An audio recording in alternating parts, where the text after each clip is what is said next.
This is London. You will now hear a statement by the Prime Minister. I am speaking to you from the Cabinet Room at 10 Downing Street. This morning, the British ambassador in Berlin handed the German government a final note stating that unless we heard from them by 11 o'clock, that they were prepared at once to withdraw their troops from Poland, a state of war would exist between us. I have to tell you now that no such undertaking has been received, and that consequently this country is at war with Germany.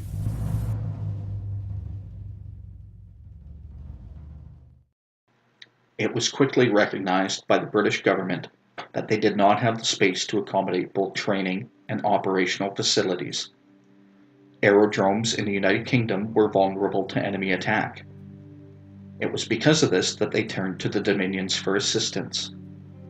On December 17, 1939, the Riversdale Agreement was signed, so named for the British delegate Lord Riversdale, thus creating the British Commonwealth Air Training Program.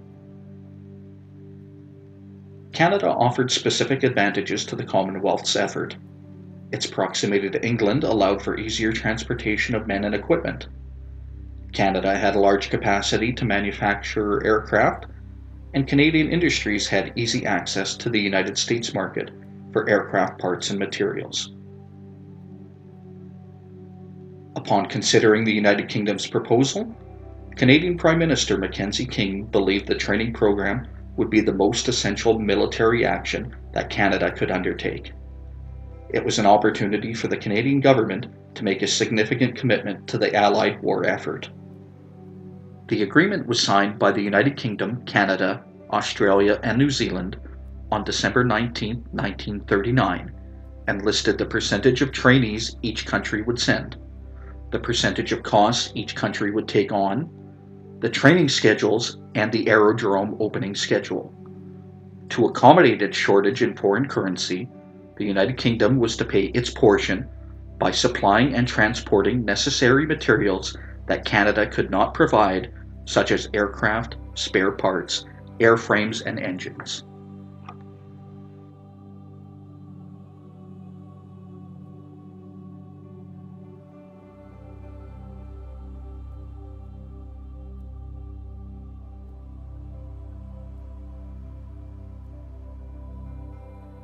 With an aircrew from Canada, the other Commonwealth countries and allies of World War II, and many bases across the prairies, across Canada, that contributed to the BCATP effort.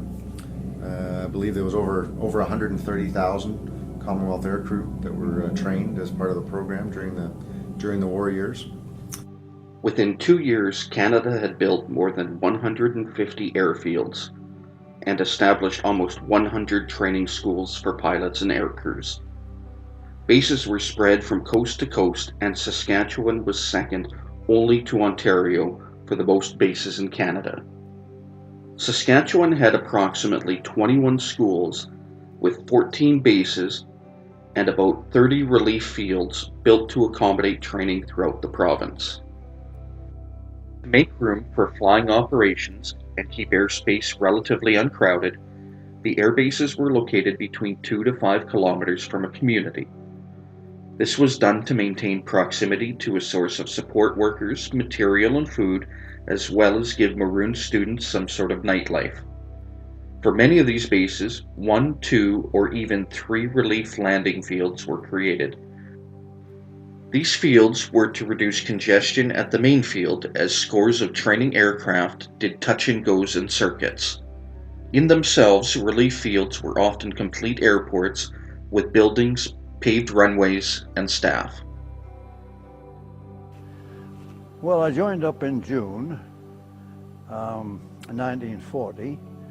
Well, I wasn't married and I was game, and I said to the flight sergeant, put me down, I'll go, expecting to be going to the Middle East, because that's where the war was. And you never knew where you were going, it was top secret. We got on the boat at Liverpool and we were in a big convoy, and it took 13 days to get to Halifax.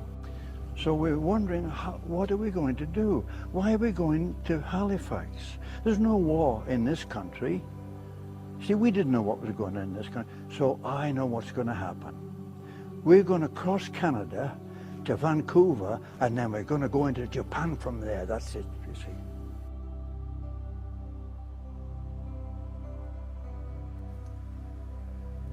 $1940. I think it was a week or something like that. Back to Regina to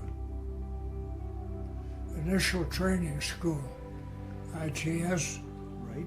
in the old normal school, I believe it was. And there you got, training in half a dozen different subjects to do with airmanship. And that was apparently to decide whether you were going to be a pilot, a navigator, or air gunner, or whatever. When that was concluded, I was fortunate enough to be chosen as a pilot. And we just moved from there out to Regina Airport and trained there with the Regina Flying Club on Tiger Moths. And it was in the wintertime, of course, so Tiger Moths were on skis. And we put in our training there of about I think I flew about 8 hours before I soloed. Then you went through 20-hour check to see whether you're going to continue, and your final check was about 50 hours total dual and solo. Students and personnel from many other countries attended and worked at schools under this program. These included Australia, Belgium, Britain, Ceylon, Czechoslovakia, Denmark, Finland, Fiji, France, Greece, India, the Netherlands, Norway, Poland, and the United States. A lot was expected from base staff and recruits. About 8 weeks was spent in elementary training, which included at least 50 hours of flying. Exhaustive curriculum and intensive scheduled classroom and flight training turned out aircrew members at a dizzying pace, ready to serve overseas. The aircraft most commonly used at the elementary flight schools in Saskatchewan was the de Havilland Tiger Moth, which had a takeoff speed of about 40 miles per hour or about 64 kilometers per hour. These aircraft flew with the Elementary Flight Training School's number 6 school out of Prince Albert, Regina's number 15 school, Davidson's number 23, number 18, changed later to number 33 in Cairn, and finally number 34 in Assiniboia, which later changed to number 25. Prince Albert's number 6 Elementary Flying Training School was the first operational flying base in Saskatchewan. Opening on July 22, 1940, with relief bases at Emma Lake and Hagen, Prince Albert was home to a large number of de Havilland Tiger Moth aircraft, and later the Fairchild Cornell. The number 6 Observer School operated privately through M&C Aviation of Prince Albert, and operated here with the Avro Anson from March 17, 1940 through to November 11, 1942. Today the airfield is known as Glass Field, named after Floyd Glass, who was an instructor at the base and the founder of Athabasca Airways, that later merged with L'Orange Aviation to become Transwest Air. The only remaining heritage buildings from the days of the BCATP is the central hangar and control tower, now occupied by Transwest Air, and a building to be preserved by the Prairie Heritage Air Show Group. The operation of the Regina Municipal Airport was handed over to the Royal Canadian Air Force in 1940 as part of the British Commonwealth Air Training Plan. Training military flyers had already been part of Regina's history, as the Royal Flying Corps conducted training here during the First World War. Shortly after takeover, No. 15 Elementary Flying Training School started training. A relief landing field was constructed near Brora. By the time No. 15 SFTS closed on the 11th of August 1944, the school had trained 2,011 pilots. Looking at an overhead shot of Regina's training facility during the Second World War, you can see that while the layout of the hangars and structures have all the identifiers of the BCATP, the runways themselves lack the common triangular layout. This was because Regina had a fully functioning airport since the late 1920s, and the airfield layout maintained much of the character of the original field. Regina's airport is now known as Roland J. Groom Field. Lieutenant Roland J. Groom was a flight instructor with the Royal Flying Corps during World War I. After the war ended, he returned to Regina with two wartime buddies, Edward Clark and Bob McCombie. The men formed an aviation company, the Aerial Service Company, in 1919 and laid out an airfield near the corner of what is now Hill Avenue and Cameron Street. This was the first licensed aerodrome in Canada. Groom died in 1935 in a training flight accident, but there is no doubt that he would have been actively involved with the BCATP if he had lived to see it.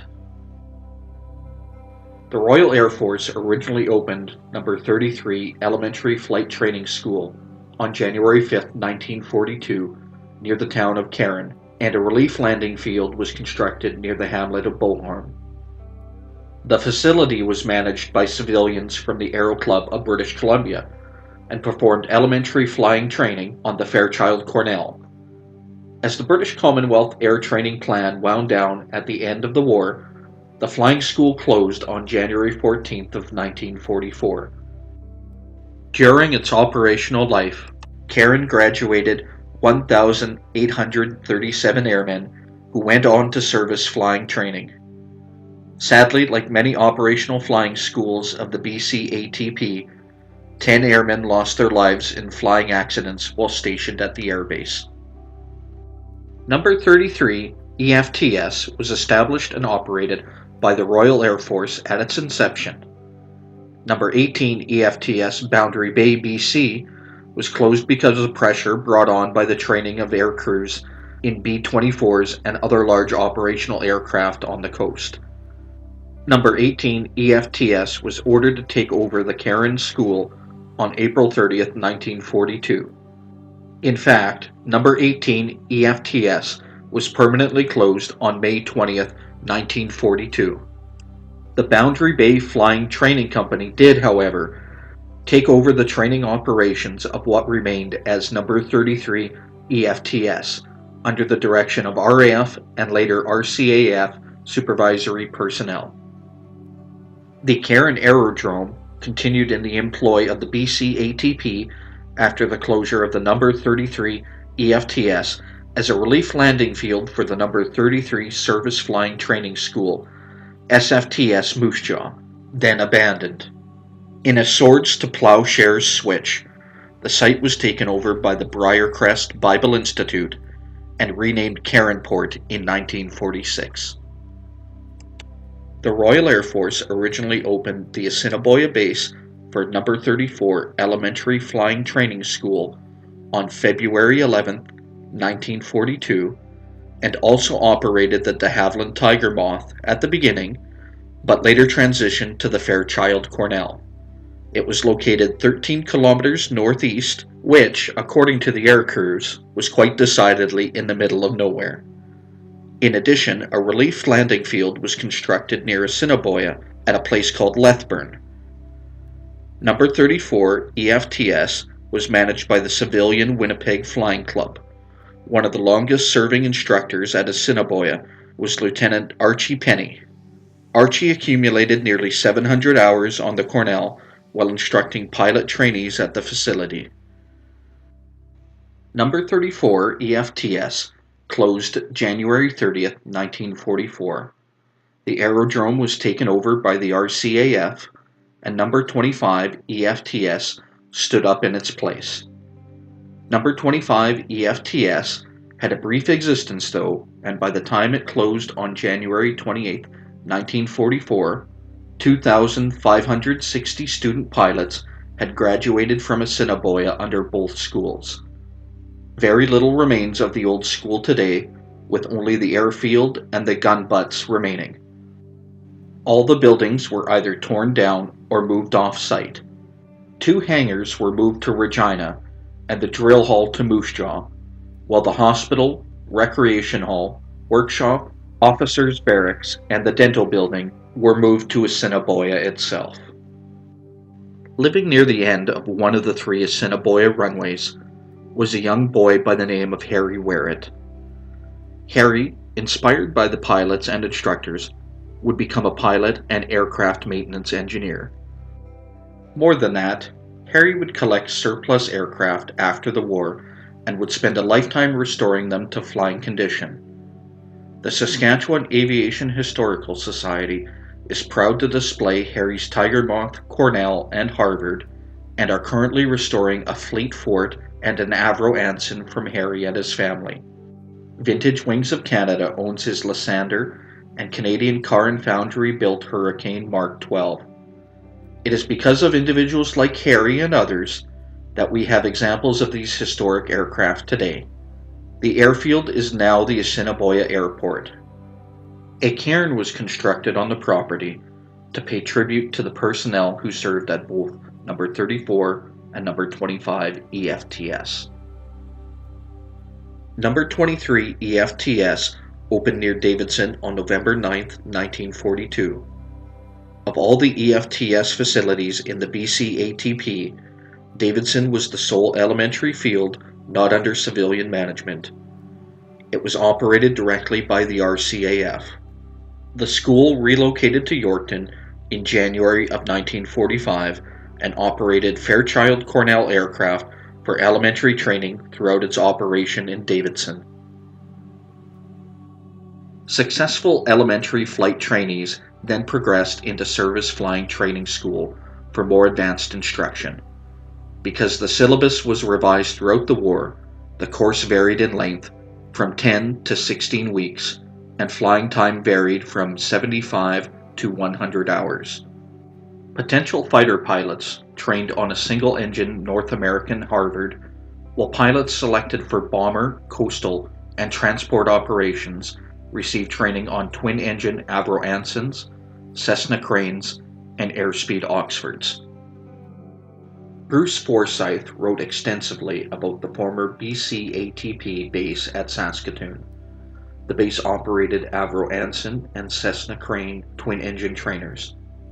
In 1940, the federal government took over the Saskatoon Municipal Airport for use as an RCAF training facility. On the 16th of September, 1940, Number 4 Service Flying Training School officially opened as part of the BCATP, with relief landing fields at Osler and Vanscoy. The airport facilities were completely overhauled, with new hangars, barracks, and administrative buildings being constructed. The airfield was expanded and the runways were paved. Number 4 SFTS closed on the 30th of March, 1945, having graduated over 2,000 airmen, but a small RCAF contingent remained at the Saskatoon Airport. 406 Lynx Squadron, a fighter squadron that had been adopted by the city of Saskatoon during the Second World War, was reactivated in 1947 as a light bomber squadron in the RCAF Auxiliary Reserve. Officially named 406 Lynx City of Saskatoon Squadron, the squadron took up residence in several of the former Number 4 SFTS buildings.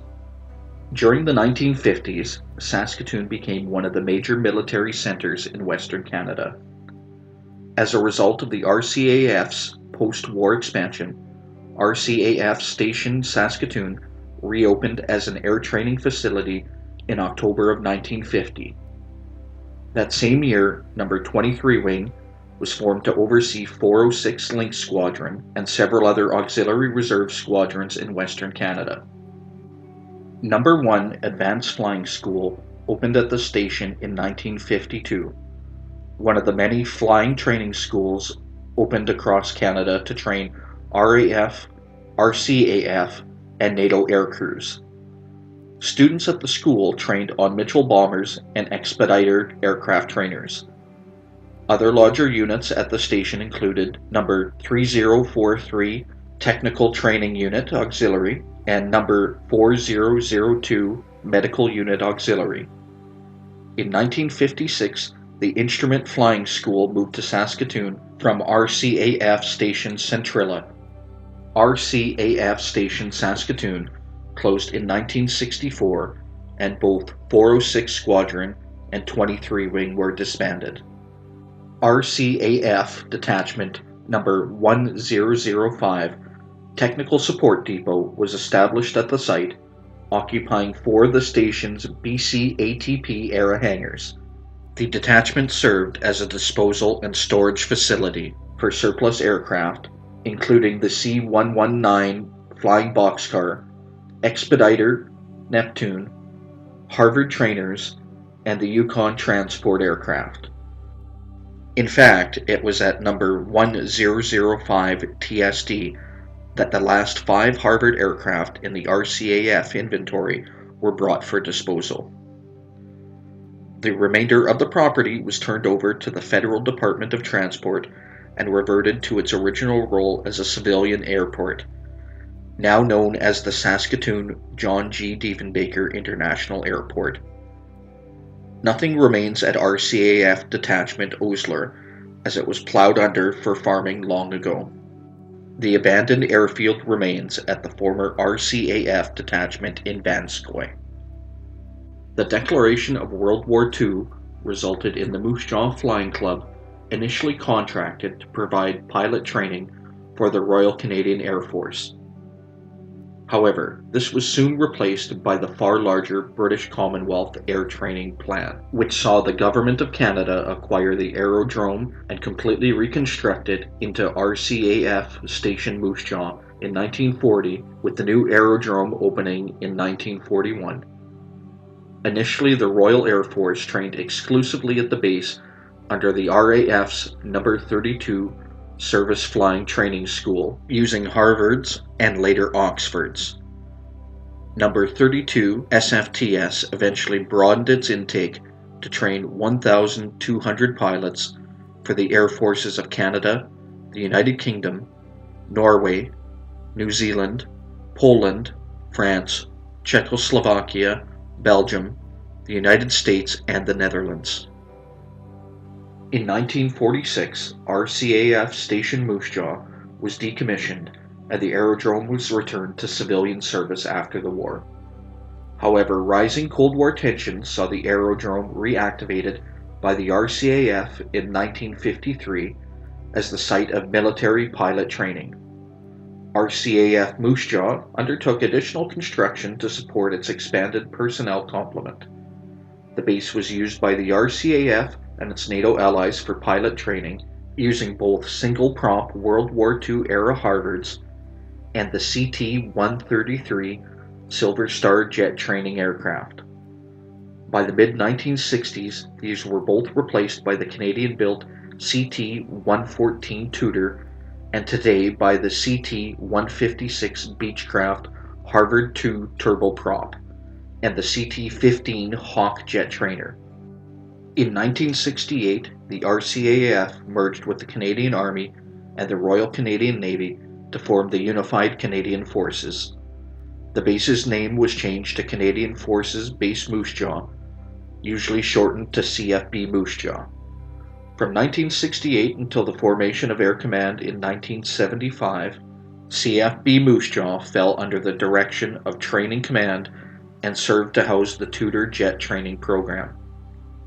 By the early 1990s, CFB Moose Jaw employed over 1,300 employees and made a significant economic impact on the region. But pending cutbacks in military spending spread rumors of possible closure of the base. In 1994, Bombardier Incorporated put forth a proposal to provide what is now the NATO Flying Training in Canada program. The proposal was accepted and eliminated all worries that the base would be closed. Many of the base's structures were renovated to accommodate new personnel and new training aircraft.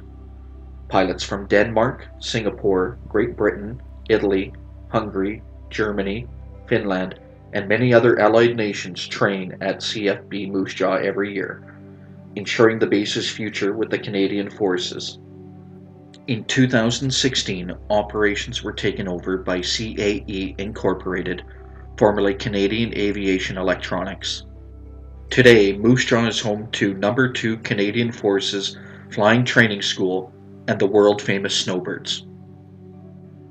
The Royal Air Force began flying operations at No. 35 SFTS on the 4th of September 1941 near North Battleford, Saskatchewan, with 2 relief landing fields constructed near Hamlin and Broada.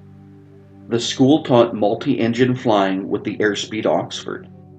Eventually, as the war wound down, No. 35 SFTS closed on the 25th of February 1944, at which time the aerodrome was taken over by No. 13 SFTS, originally from St. Hubert, Quebec. No. 13 SFTS was then closed in March of 1945. From 1962 to 1963, the abandoned runways were used as a racetrack for sports car and motorcycle racing. One of the most common post-war uses of BCATP airfields with asphalt runways. The aerodrome is now known as the Cameron McIntosh Airport. All that remains of the wartime schools are the gun butts and the vehicle maintenance shop. Several of the aerodrome's former buildings were moved to the nearby Sharon schools. 2 of the original runways remain, one lengthened to 5,000 feet. Currently, North Battleford Ultralights also use the airfield for flying training. The former RCAF detachment, Hamlin, is now an industrial site. One of the 3 runways continued to be maintained for use in agricultural flight training by Battleford's Airspray Private Airport until 2007. The airfield is now closed to all aircraft, and none of the RCAF buildings remain. No. 38 SFTS, who used the Avro Anson multi-engine as a trainer, was opened by the RAF on the 1st of April 1942 near the city of Estevan as part of the British Commonwealth Air Training Plan. Relief planning fields were constructed near the hamlets of Outram and Chandler. The flight school was closed on the 14th of January 1944 after only 2 years of operation. Given the high cost of such a large training base, shutting it down after less than 2 years shows that the RCAF was not interested in amortizing its investment over a longer period, but only in the high output of pilots for the war effort. Plans were made to convert the aerodrome into an RCAF air navigation school, but this never came to be. Instead, No. 201 Holding Unit was established at the aerodrome, later changed to No. 204 Equipment Holding Unit. No. 204 EHU closed on November 30th, 1944. The final chapter in the military history of the airport came with the founding of No. 4 Surplus Equipment Holding Unit in April 1945 for the purpose of disposing of surplus RCAF war equipment. The unit closed in December 1945, and the aerodrome was turned over to the city of Estevan for use as a municipal airport. The Estevan Flying Club was also formed at the airport at this time. In 1989, the former No. 38 SFTS aerodrome closed, and the property was sold to the Saskatchewan Power Corporation for the development of a coal mine. A new airport was built north of Estevan on what appears to be the site of one of the relief fields. It was located to the south of the town and west of Highway 47. Nothing visible remains of the BCATP aerodrome today. Number 38 Service Flying Training School south of Estevan, Saskatchewan, and only a stone's throw from the border with the United States, no longer exists. All vestiges of its former place in the history of Canada have vanished. Of the relief fields, Outram is less than 10 kilometers from Estevan in a direct line. Chandler Field is located approximately 5 miles west of the village of McCown, on the south side of Township Road 44. The garage and a small building that once housed a generator are still on the property. Number 39 SFTS Swift Current opened its doors on the 15th of December 1941 east of and close to Swift Current. Relief landing fields were also built near the hamlets of St. Aldwyn, Wymark, and Ralph. Training was conducted on the airspeed Oxford. The school closed on February 11, 1944. The City of Swift Current website says, over 1,000 servicemen were at the base at any given time, including instructors, trainees, and support staff.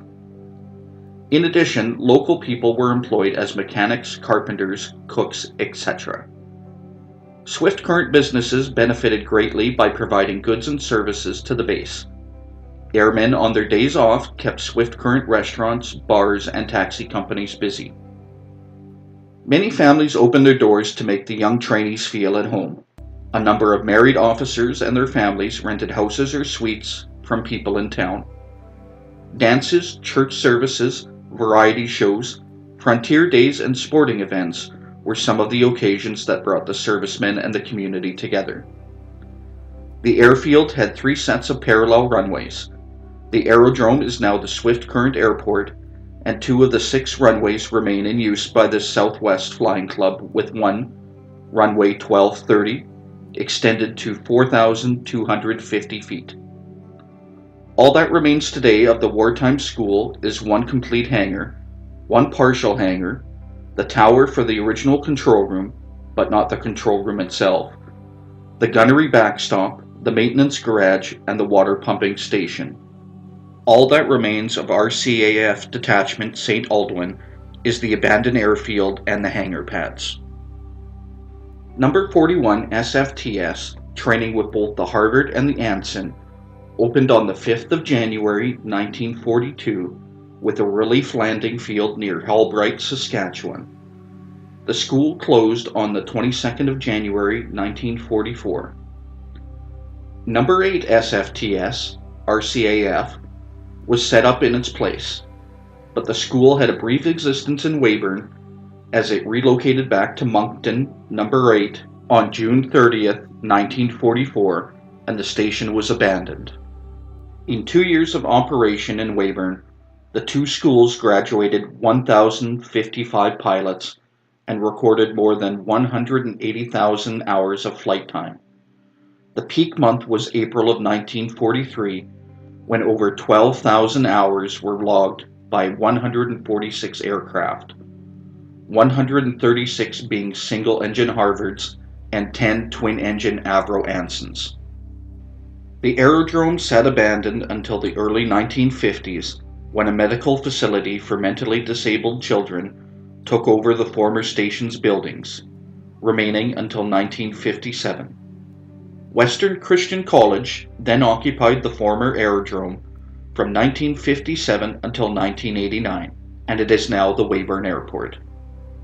There is no evidence of the former relief field remaining at RCAF Detachment Halbright, even though the hangar was apparently used for agricultural storage until a few years ago. When it was ready, we were posted to Yorkton, and I was the first class at Yorkton, and the place was really under construction, and very muddy and all that type of thing. So anyway, that's where we started our training on harbors.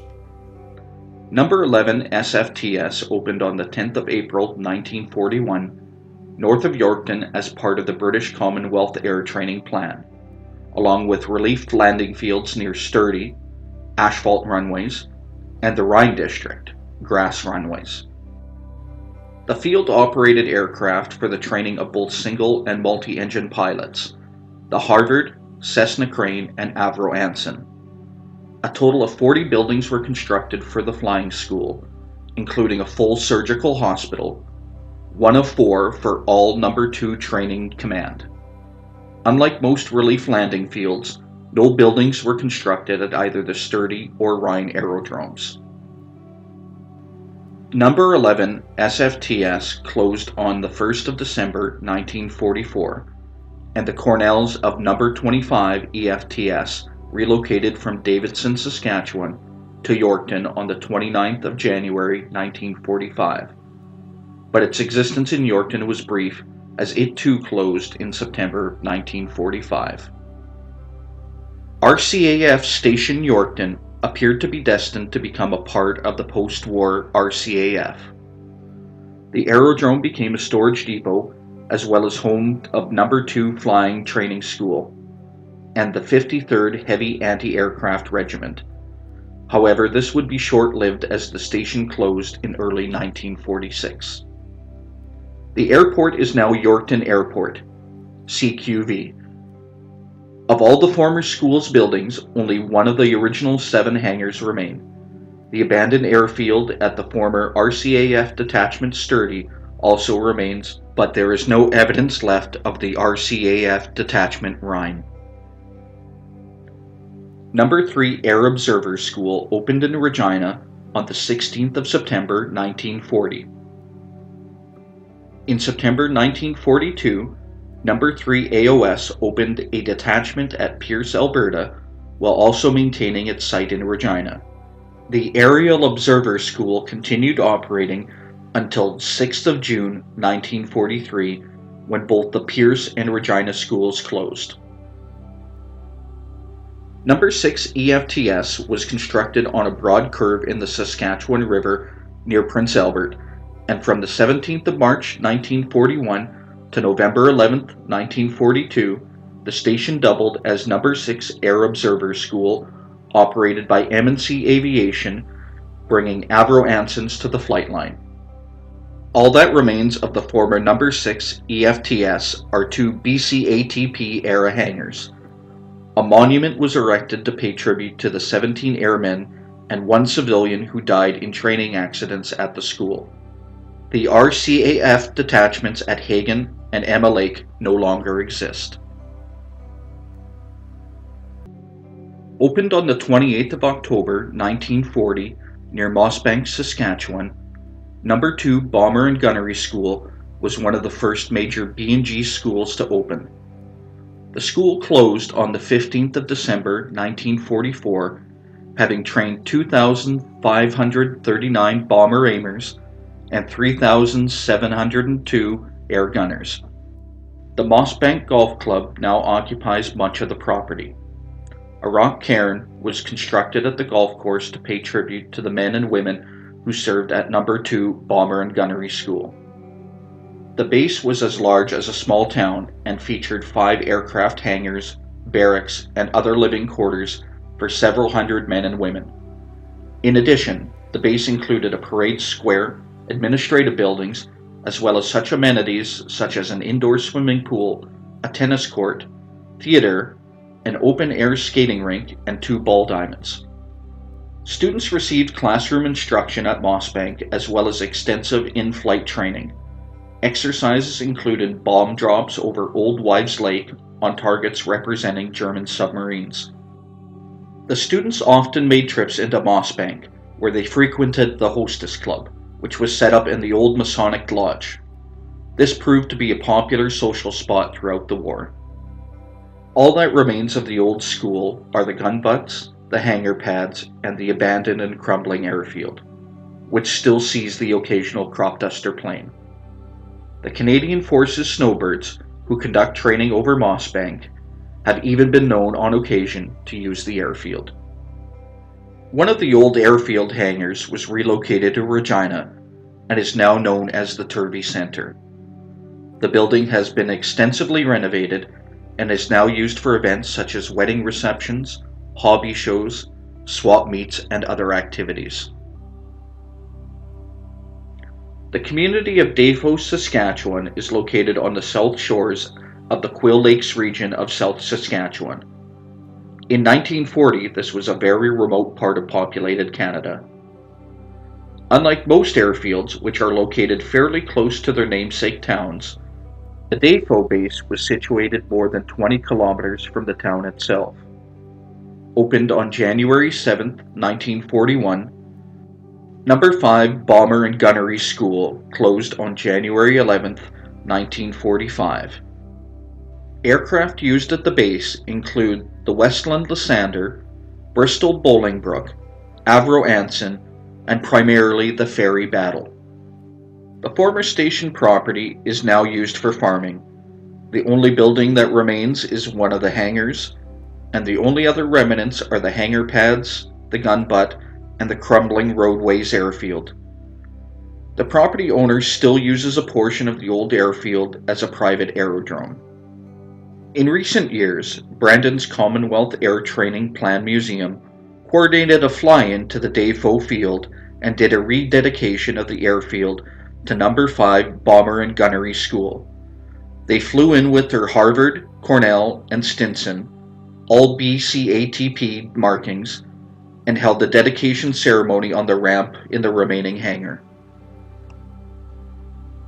The network of BCATP schools was established at a breathtaking speed. Some airfields were operational within a year. The last came online in 1942, and despite the stupendous cost and effort to create these schools, and the success of the project and massive output of qualified and motivated young aviators, war planners could see that the war was ending. The darkness was receding. By late 1944 and early 1945, a few of these brand new schools were shut down and the bases closed. Some, like Moose Jaw, remain as RCAF bases to this very day. Others would be reactivated for military training service after a short closure and then fade away. Some saw a short-term second life as a storage, maintenance, and disposal facility for thousands of training and combat aircraft that had been needed for the war effort, but were now surplus to requirements. The lucky ones, like Regina and Saskatoon, continued to grow and flourish after the war and function today as central provincial hubs. Many, such as Prince Albert, North Battleford, Weyburn, Swift Current, and Yorkton were, in time, handed over to the communities that birthed them, to become the local airport and the seed for industrial development. Still, others operate on a smaller basis, serving their local communities as transportation and industrial hubs for local businesses and enthusiastic individual pilots. The next time you visit your local airport, we would like you to remember those that served our great nation at these historic sites and why these airports were originally built. It is important to remember. I'm not sure how important it is to me. I feel it's important to them, that they should know. It's a part of their history. That's how I feel about that. You know, I have a duty to do this, but my duty is not to me. My duty is to the people. They're the ones who will benefit by it.